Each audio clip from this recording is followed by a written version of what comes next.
Okay, in this video we're going to have a quick look at how to interpret ECGs of myocardial infarctions. This is a 12-lead ECG from lead 1 all the way to V6. Now we won't really look into the pathophysiology behind what's really causing these MIs, but just how to know what exactly to look out for on an ECG. So this is the heart, just a rough drawing of it, the anterior aspect of it. And when we're dealing with MIs, we are interested in this blood supply towards the heart, which are the coronary arteries. So at the right, we've got the right coronary artery, the left, which is breaking down to, which is divided into the left anterior descending and the left circumflex artery. Now when we're dealing with MIs, we're just thinking of some sort of occlusion within these coronary vessels, which is leading to reduced blood supply towards a given part of the heart. Since we know that the heart, like all organs, will need blood supply for gaseous exchange, nutrients, hormones, and so forth and so on. So if we're to take the right coronary artery and just have a cross section of it, ideally this is what we're supposed to see, with blood flowing at the center, which is represented in red. But when we're dealing with these MIs, there's some sort of plaque buildup in these coronary vessels. It could be due to different loads of things, either old age, hypertension, diabetes, obesity, and so forth and so on. All in all, this plaque buildup is leading to occlusion or blockage of these coronary vessels. So the amount of blood which can flow through has massively reduced, and because of this we get to see ischemia in certain parts of the heart. This ischemic changes is what's going to lead to these ECG changes. Our normal ECG, we have a P wave, the QRIS complex, a T wave, and so forth and so on. Now, these occlusions that are happening either could be partial, like we have over here, or we can have some sort of full occlusion of these coronary vessels. It will just depend. So these ECG changes that we're going to see will depend on whether we have full occlusion or partial occlusion. Ideally, we have the isoelectric line over here, which is being represented over here and here. So when we have full occlusion, what we end up seeing is that this ST segment, which ideally was somewhere on the isoelectric line, it gets elevated, and this is what is known as a STEMI, ST elevated myocardial infarction. And when we have partial occlusion, like in this over here, what we end up seeing is this ST segment gets depressed. So this is known as a non-ST elevated myocardial infarction. And of course, we've got the T waves, which are just an inversion, the T inversion rather, which is the T waves being below the isoelectric line. Ideally, they are above and over here. Then the last thing to note of, because of this same ischemia due to occlusion of the coronary vessels, are the pathological Q waves, as can be seen over here. Ideally, if we take a ratio of the Q wave in relation to the isoelectric line and the R wave, what we are noticing is that this Q wave is not more than a quarter of the R wave. It's not more than 25%. But now, because of this ischemia, again, if we were to take a ratio of this Q wave to this R wave, already we can see that here it's more than a quarter.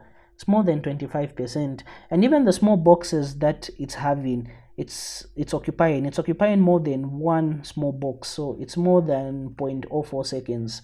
This is a pathological Q wave just due to ischemia.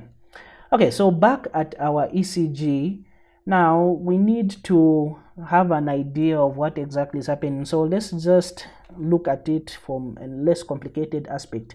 We had the heart over here, we have these coronary vessels. This 12-lead ECGs has got different electrodes that were put in on the chest, and because they're being placed on different aspects of the chest, it means that they are looking at the heart from different perspectives or different views. And so we will need to know which leads or which electrodes are looking at the heart from a similar perspective. This is why we have this 12-lead ECG. So these changes that we spoke of should be happening at least two contiguous or two related leads. Okay, so starting from the inferior aspect of the heart, the lower part of the heart, the inferior wall, it's going to be the leads that are related or contiguous are lead 2, lead 3, and AVF. Most likely the supply is going to be the right coronary artery. Coming on to the anterior aspect and the septal aspect, we have V1, V2, V3, and V4. The septal part being mostly V1 and V2. This most likely will be supplied by the left anterior descending artery. And the lateral aspect is just going to be V5, V6, lead 1, and AVL. Most likely the left circumflex artery. So knowing these leads, the leads that are related, would make you understand which part of the heart might be affected when it comes to these myocardial infarctions. So let's just look at some brief questions. What can help to differentiate between a normal septal Q wave and a pathological Q wave? So remember, the pathological Q wave is both long and it's both wide. So it's both the width and the height. In a STEMI, which ECG finding is usually the first to appear? So looking at a normal ECG, the first thing that we're going to notice with these STEMIs are going to be these T waves being hyperactive. So our answer over here is going to be a hyperactive T wave. What is the correct diagnosis of this ECG? So we have lead 1, lead 2, lead 3, AVF, AVL, and AVR.